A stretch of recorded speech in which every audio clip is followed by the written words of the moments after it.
Arrorik gelditu zen tximu nagusia gezurrezko handikeriarekin, eta galdetu zion egiazalia zen gizon bigarrenari. Eta zuk zer diozu?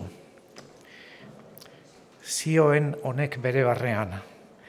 Gezurra esan duenari ematen badiote hemen halako saria, nolakoa emango ez zaio egia esaten duenari?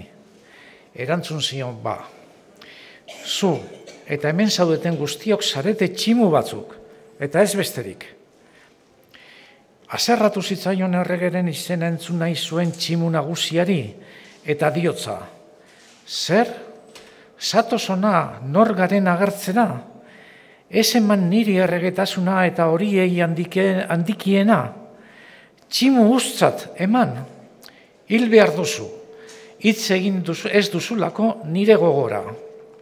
Hala hil zuten egia esan zuena, eta saritu gezurti handia.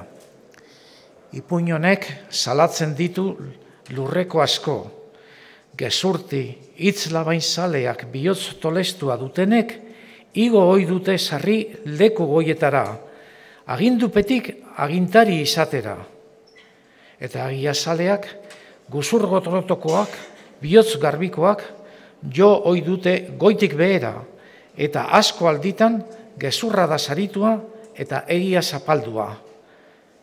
Baina gorde zaitez hitz labainetatik eta alde egizu gezurtietatik.